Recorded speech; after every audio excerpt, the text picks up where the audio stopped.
Anyway, there's nothing very uh, serious left. So you will be able to get the major part of it.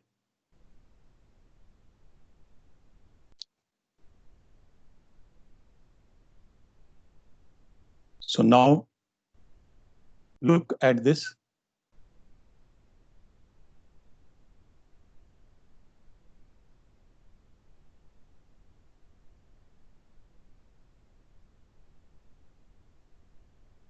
These are basically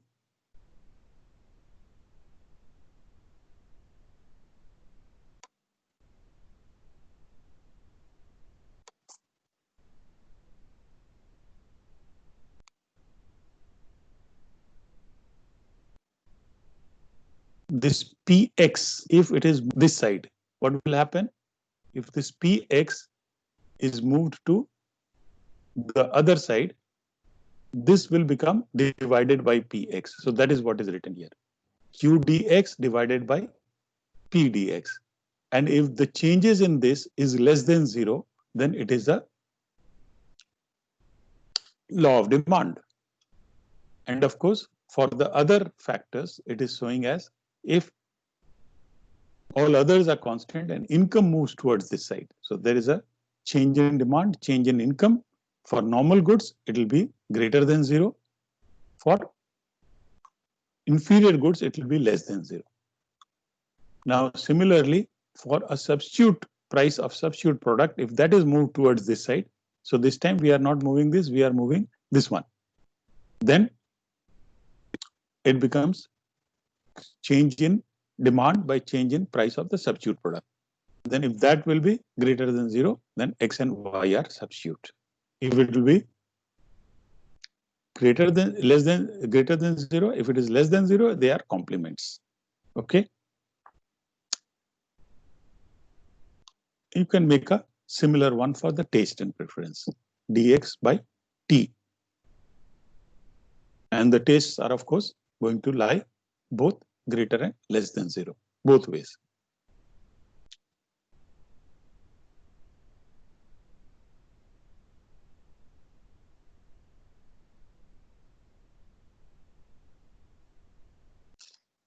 Now, when we look at the individual's demand schedule for a commodity, what do we find? If you go to buy apples and you find that the apples are costing 50 rupees, then what will you do? Obviously, you will land up buying.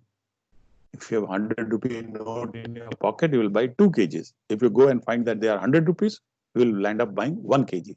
If this is 200, you will have to buy half a kg. So that is how the individual's demand changes.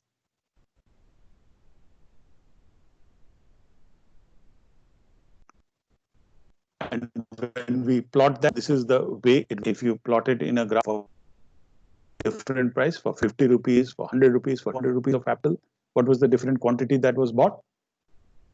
So on the y-axis, you have the price, and the x-axis, you have the quantity demanded. These are two important things which must be noted and remembered. So this is the market demand curve, which is nothing but, when we say market demand curve, we have, what is a market? Market consists of the summation of individuals. So A, B, C, D, all these individuals, when they are added up, they become the, so horizontal summation of demand curve of individual consumer. By horizontal means at the same time, what everybody is demanding. That becomes the market demand curve. And that will have the same as individual demand curve. Exceptions are there for abnormal customers, for rational and the same customers, we have the same. Now, what are the exceptions to the summation rule? There are certain summations exceptions. The first is known as the bandwagon effect. Now, what is the bandwagon effect? If you recall a advertisement for education, where they were talking about may, that means everybody will do what one is doing. That is called the bandwagon effect. So this is a problem which occurs with the summation rule, because people are not doing because they are individuals, but because they are following each other. So that is an effect which happens generally.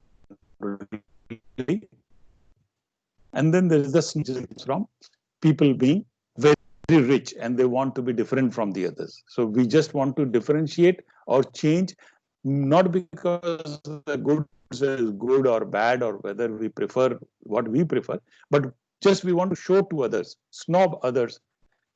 And we want, that is the conspicuous some consumption, a product that is expensive, elite, in short supply is more durable. That is just because we want to show off to the others. That is known as the snob effect or Veblen's effect. So these are the two effects which are exceptions to the summation rule. Otherwise, we have the summation rule as they are.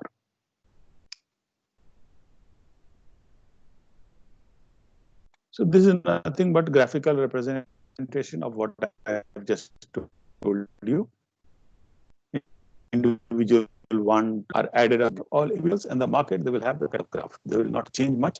Slight changes in quantity will be there because an individual can have more money, less money, can buy more, can have preference for other things. And so he buy less of one and more of other. So that way there will be certain changes. When we add up, the shape of the graph will look more or less the same.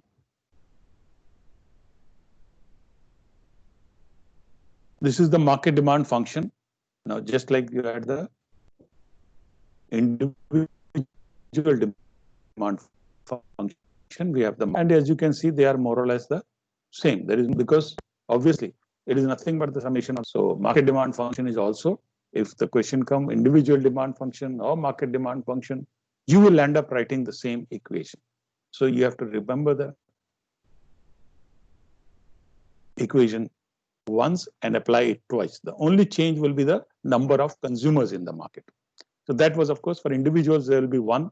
So it is not take for the market, there will be n number of consumers. So one market can have 100, another can have 1,000, another can have 10,000. So that is why the n is there and the n keeps changing, and that will, n will of course affect the quantity demand of the market. Where the market has got more people, the quantity demanded will be more. When the market has less people, it is likely that the quantity demanded would be less. Therefore, the size of market is very important. And that is the reason why you know that India and China play a global role because of their huge market size as compared to the West. Although the technology and the products are very often superior in the West, but they don't have the huge market which India and China possess. So they are always targeting and looking for these markets because of that reason, because they know that there will be a huge demand if any product is launched and made successful in a country like India. I think there is a book here I would like to refer to you, The Bottom of the Pyramid. If you can find it and read it, you will understand about the size of the market and the importance of the size of the market. Now let's look at the demand curve faced by a firm. A firm which is in the market will face a demand curve which is of the market. And the market demand curve will affect the firm because he has to meet that demand curve. Now there will be, of course, different types of firms in different types of market conditions.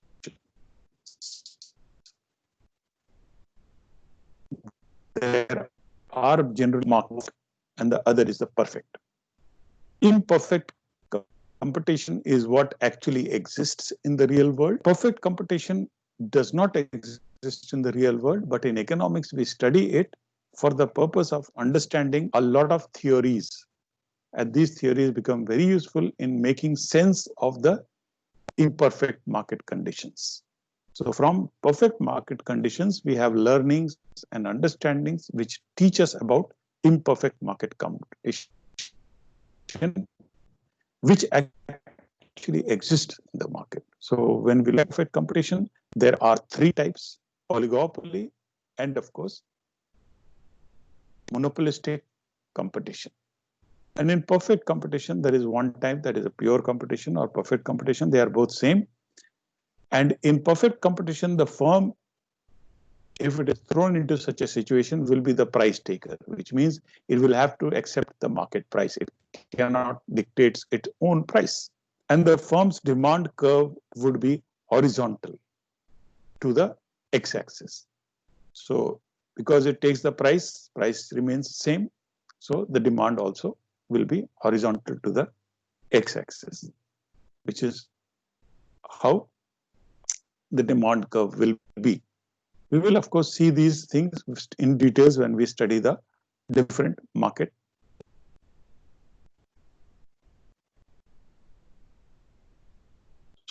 structures. That's a separate unit studying each market in detail that we will be doing later on.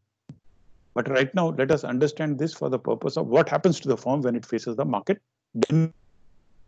Of course, what is the market demand is the demand of the firm, because there's only one firm and it has to take care of the entire market. So the market demand curve will remain same as the monopoly. Yet a monopolist also cannot have his own price. He has to have deciding his own price, but it has to be less than that of the market demand. Otherwise, he will not make profit, and he doesn't go for that situation. So he goes for a lower demand. He produces less so that he's making some profit. Oligopoly is a few companies which meet the market demand. So together, 2, 3, 4, 5 handful of them meet the market demand. Then it is, there are many products, but they can dictate price because they can create brands and product differentiation, which cannot be done in perfect competition. So through branding and through product differentiation, how my product is different from the other, I can have my own price. This is the general market that we really find nowadays is all in monopolistic competition. With MNCs, Coke, Pepsi, you'll find there will be only few players because MNCs prefer that. And monopoly, only government can have monopoly, and government has monopolies in some areas like railways, etc. We will, of course, discuss these things later on in detail.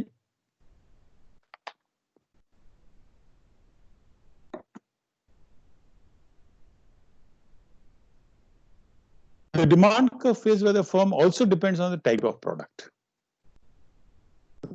The products are non-durable goods and services, producers' goods. Producers' goods are basically B2B product, and they are used for business purposes. So let us look at what happens to the demand curve. We are dealing with these different products. So durable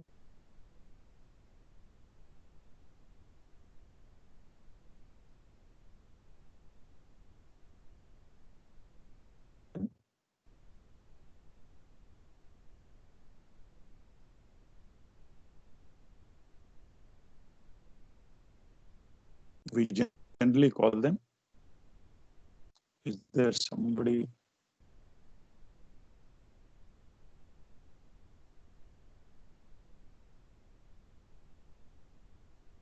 Okay, fine. So when we look at the non-durable goods and services, they are basically the FMCG products or the fast-moving consumer goods, where every month you have to make a list and go and buy. So demand for the durable goods would be volatile. For non-durable goods, there is generally a steady demand, and then there is the producers' goods or the B2B products. In the first case, we are looking at B2C, and now we are looking at B2B, which means business to business. They are used in production of other goods. So those who supply, for example, Seba produces paint pigments for the production of paints. Now, who will buy the product?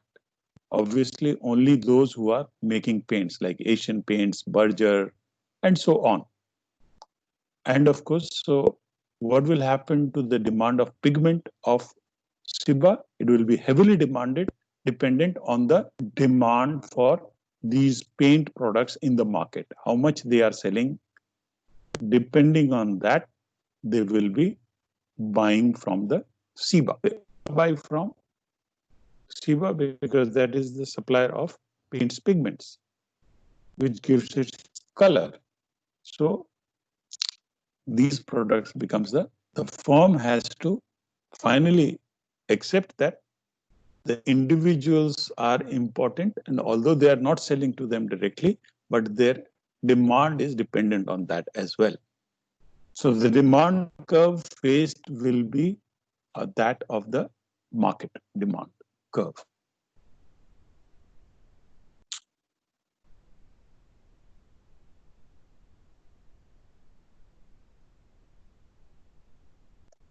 So when we look at the market demand curve for sweet potatoes in the United States, this is how we get. Anyway, the market demand curve for any product in India also will be very similar and exactly the same. Since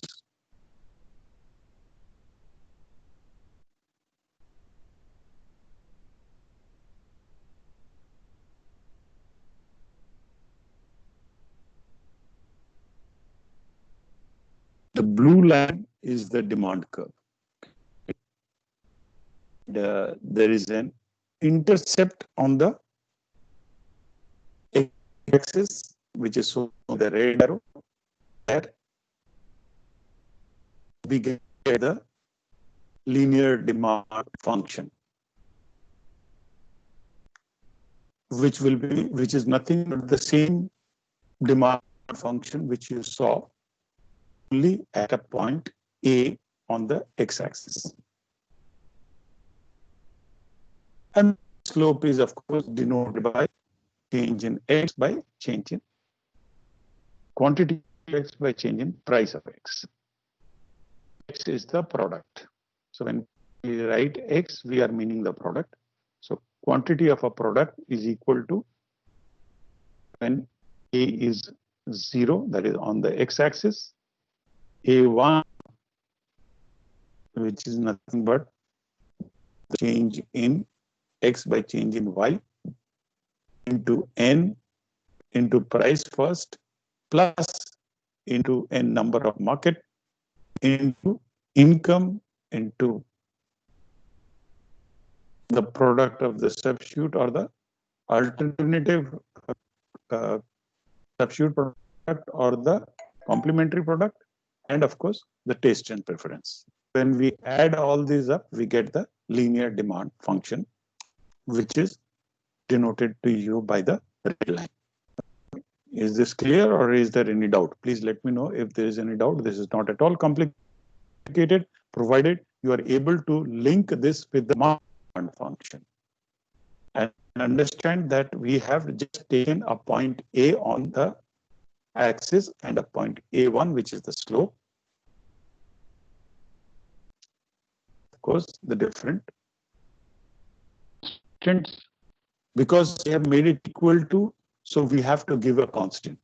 There's function, in function, you can leave the constant blank. Okay. When we remove function, yes, I'm explaining it to you again. Yeah, go ahead, tell me. So could you please tell me what A actually represents? I fail to understand that. Yes. Okay, I will explain to you, but before that, I will explain something.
Are we back in the meeting?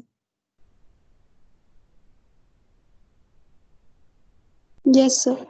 Yes, sir, you're audible now. Do I have to stop and start the recording, or will the recording continue? Because No, any sir, the idea? recording is going on. It is going on? Fine. Yes. Because once I did this and there was a problem. Anyway, now let us look for a whiteboard. Then I will be able to explain to you what we were trying to explain. Can anybody tell me?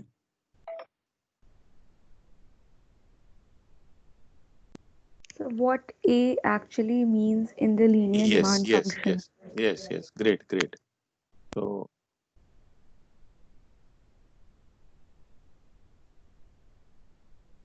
fine. So we have the whiteboard now. Is it visible to all of you?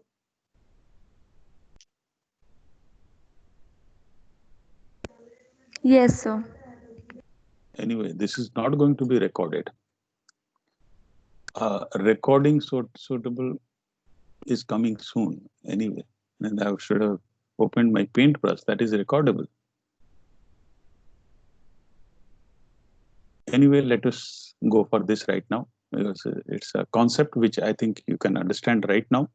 So you are trying to understand A, right?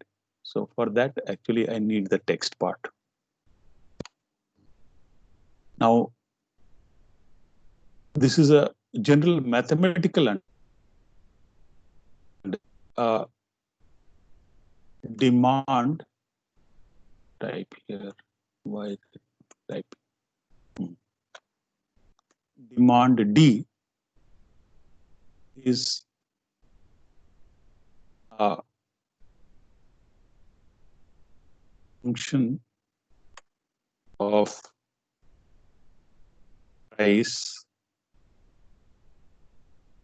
wastes, etc. So we can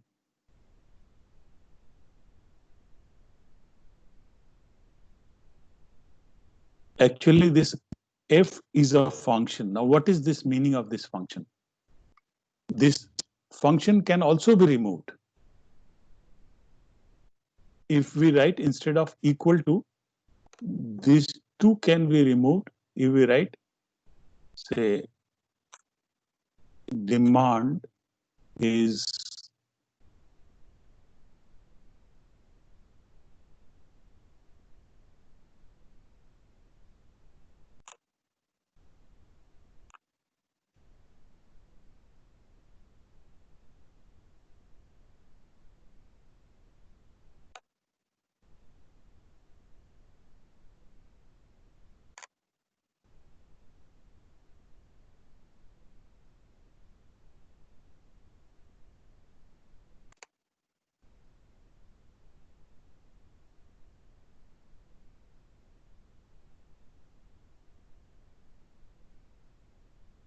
and of course this PT, etc. will come in here.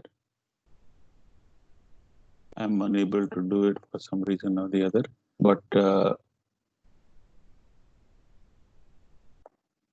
in fact,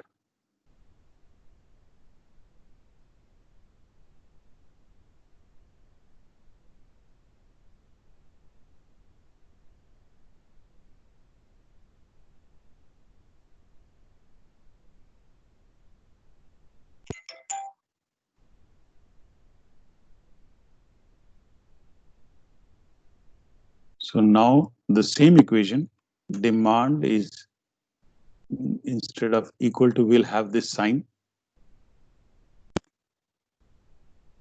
price of product X, taste of product X, and of course,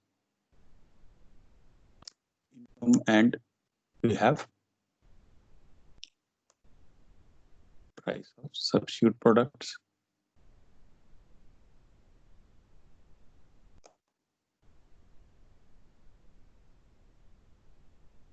So when we put this sign here, then we can omit the function. Now we have omitted the function, and what else have we omitted? The equal to sign. Now, to keep the equal to sign, we add a constant before these, A1, A2, A3, and so on. Why do we do that? To understand this, let us look at this. Demand changes with price. Okay. So if the demand is 10, the price could be 5. Now the price could also be 6. It could also be 7. So how do we counter for this? For that, we add the A. You understand now? So when there is a change, then this is the symbol for that. Then we add the change here in the way of a constant. This constant could be a fraction, could be a whole number also. So when this is basically a mathematical concept. So we add a constant before whenever a variable. So these P, T, I, Py, these are all variables. So before the variable, if we add a constant, then we can add an equal to sign, which means that they will be actually equal for that particular thing.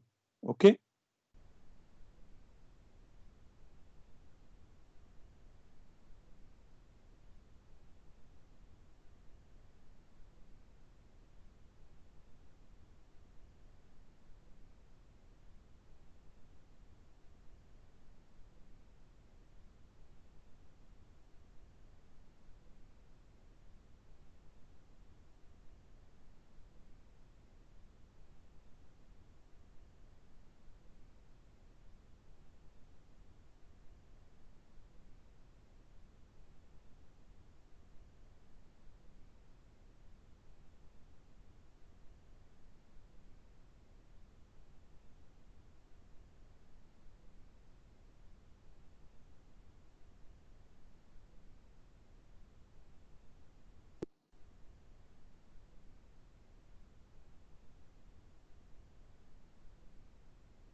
Okay.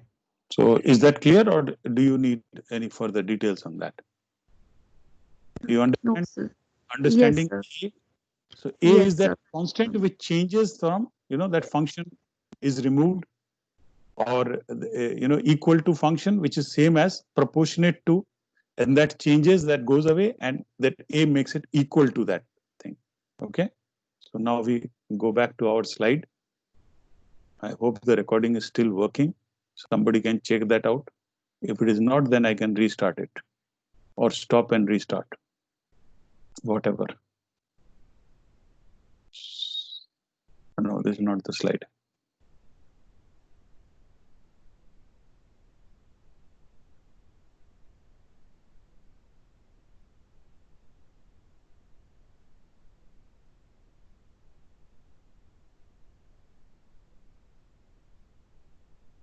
Yeah.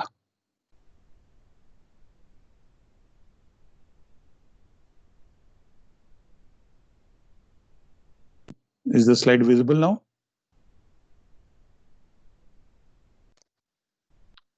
Somebody please inform. Yes, sir. Yes, sir. It is. Fine. So we move on to the linear demand function. Now, since this whiteboard is not getting recorded, so we will move on to our paintbrush. That is, I'm more familiar with also, and that is recordable also. So that will be better idea. So now we look at the linear demand function for goods X. Now that A has been substituted by numbers now. What was A, A2, A3? If A is equal to 160, A1 is equal to 10, A3 is equal to 2, A4 is equal to 0.5, A5 is equal to 2, then we will get this demand function. This is the demand function, and the demand curve for the good X will be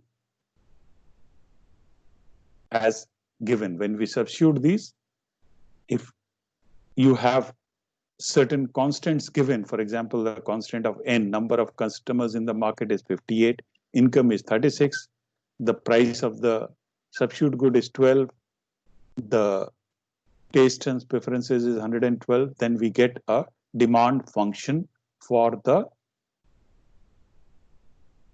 market, which is equal to 430 minus 10p.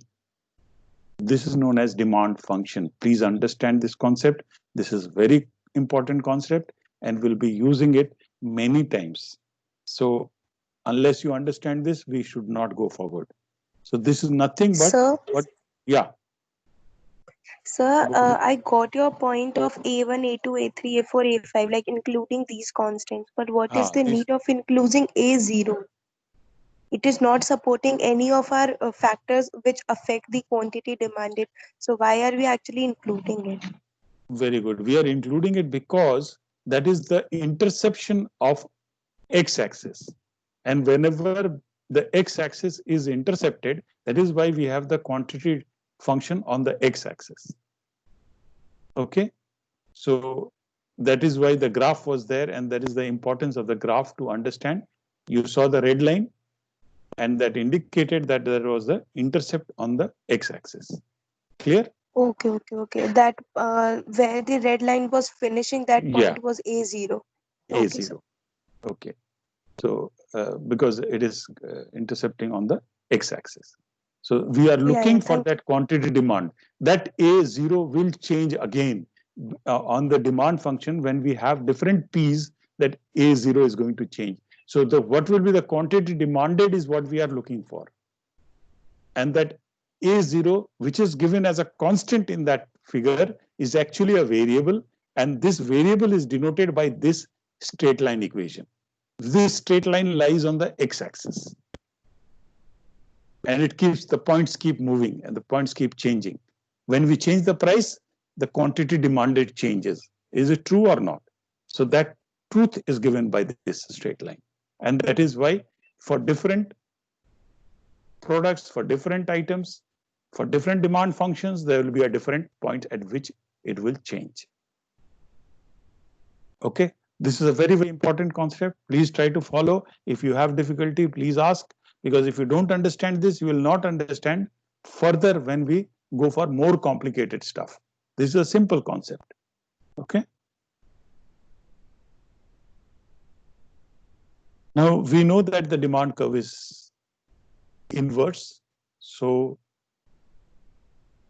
we have price. So this is a linear demand function. Price is equal to 43 minus 0.1 Q. And the total and marginal revenue functions are given as total revenue is 43Q minus 0.1 Q square. And marginal revenue is given as 43 minus 0.2 Q. How did we get this? Anybody can enlighten us how we have got this? How did we get total revenue?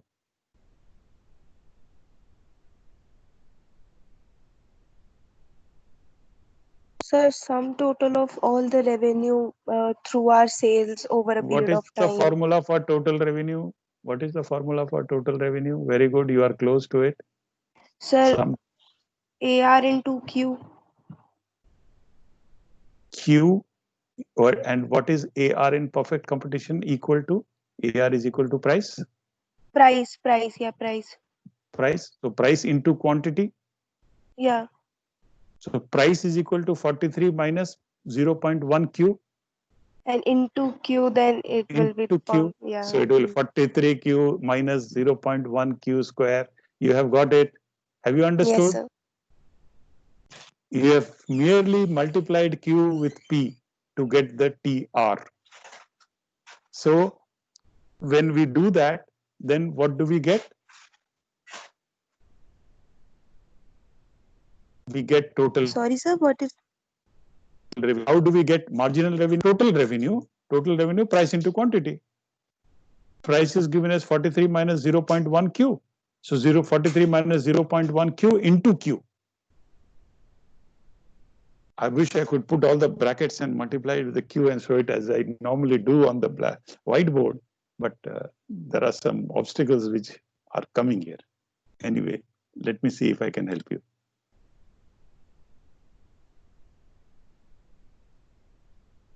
Yeah, if we put brackets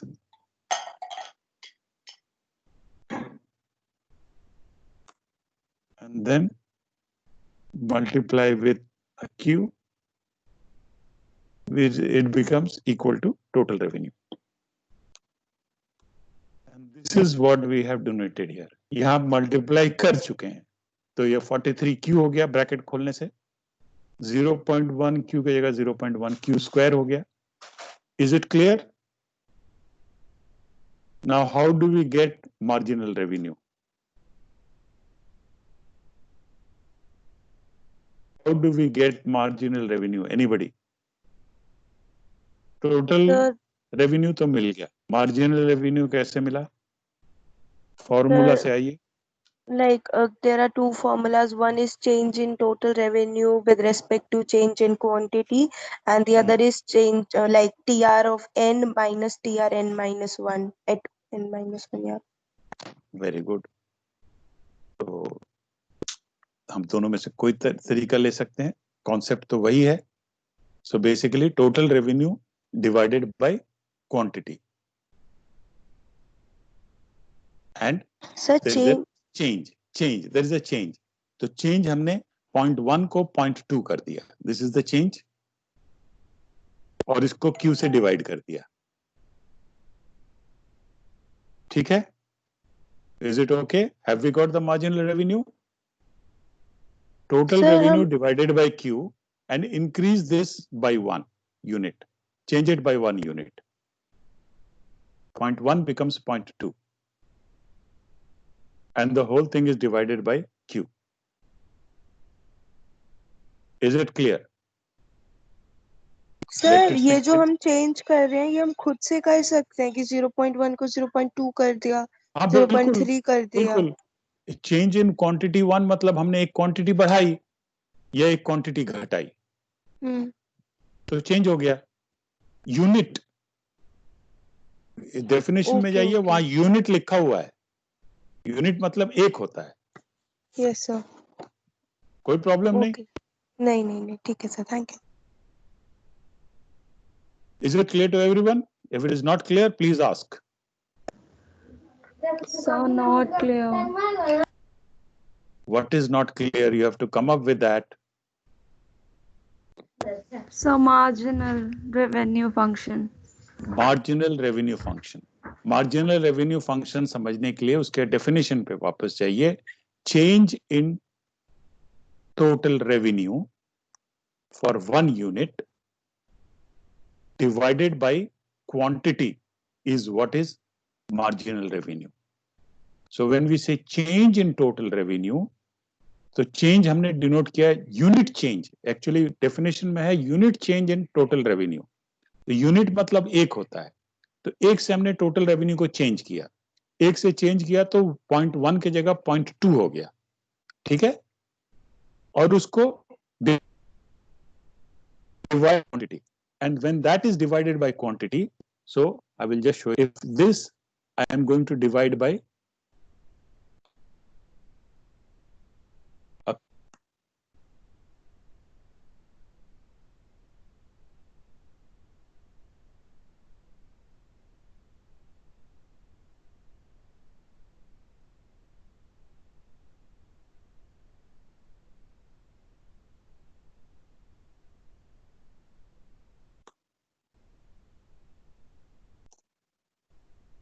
अगर इसको हम Q से divide कर रहे हैं, तो what will happen? I will be able to cancel this Q. This Q will remain 1 because Q square divided by Q is Q.